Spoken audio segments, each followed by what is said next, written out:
Dia Bom dos Pais. dia, bom dia, Dia dos Pais. Começando tossindo, ho, feliz Dia dos Pais.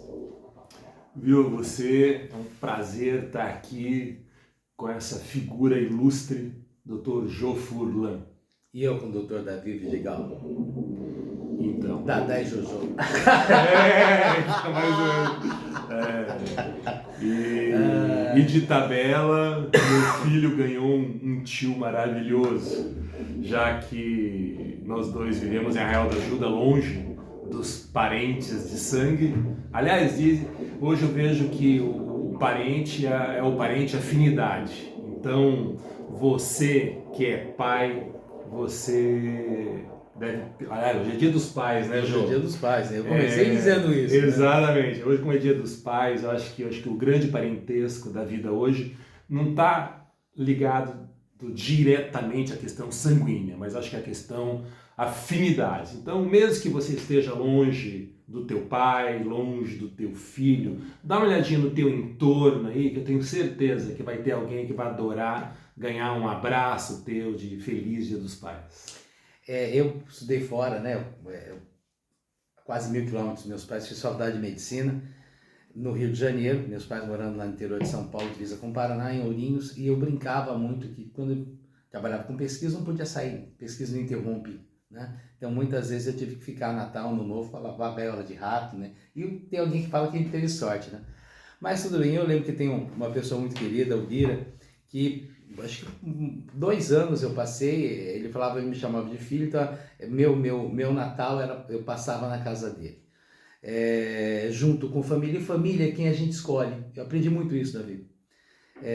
Você tem numa das pílulas de motivação, tem uma frase: o irmão pode não ser um amigo, mas um amigo pode ser um irmão. Né? Então, assim, esse padrão de referência, quando a gente fala da relação pai e filho, e eu brinco, né? O Davi é um pai fresco, Atos vai fazer 5 agora, né?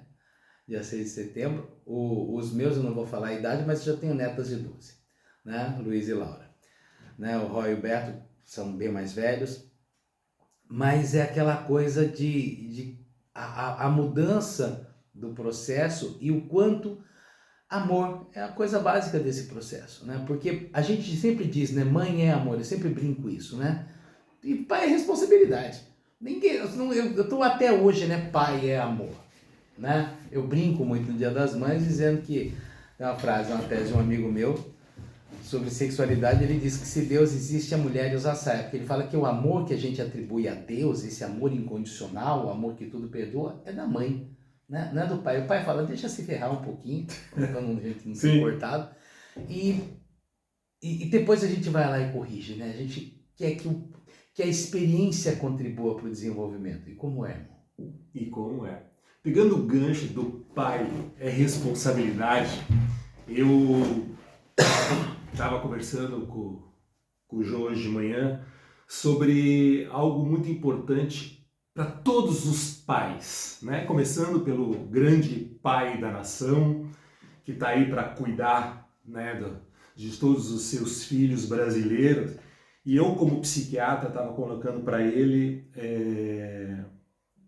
que eu estou estarrecido com o que está acontecendo hoje, né, nesse nosso país que a gente ama tanto, que é o assunto relacionado à descriminalização das drogas. E hoje, você que é pai, eu gostaria que você pensasse muito sobre o que está sendo tramitado, né, no governo, e que nós estamos a poucos passos de amanhã, de fato, a gente está vivendo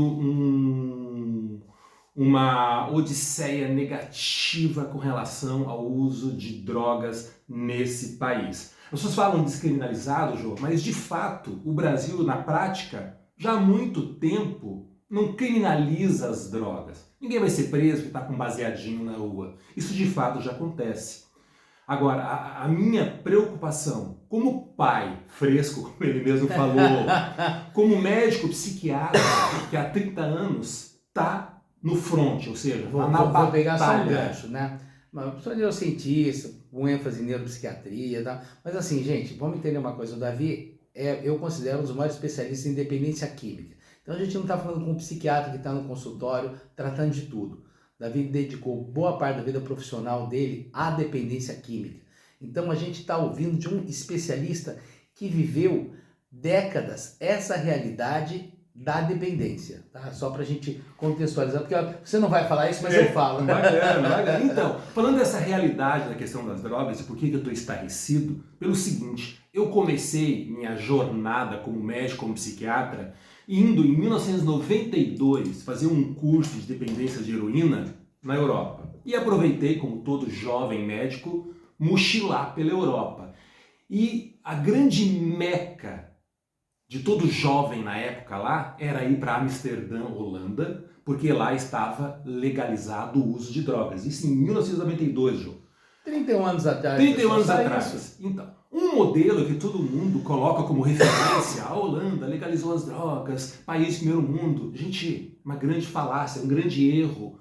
O que eu percebi era que virou um turismo das drogas ir para lá. E lá em Amsterdã, na época, eu já me deparei com aqueles coffee shops, head shops andando por toda a cidade, em que você poderia comprar qualquer tipo de droga sem nenhum problema.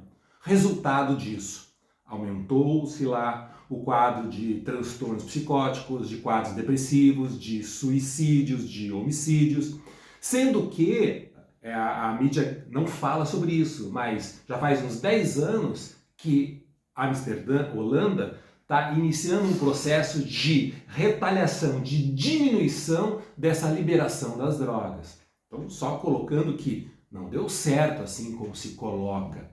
E eu falo isso não porque eu li sobre, eu vivi desde o início desse processo e acompanho até hoje. Recentemente, vi alguns políticos colocando como referência o Uruguai, que em 2013, nosso vizinho hermano aqui atrás, colocou também a liberação das drogas. O que nós... Da maconha que eles liberaram.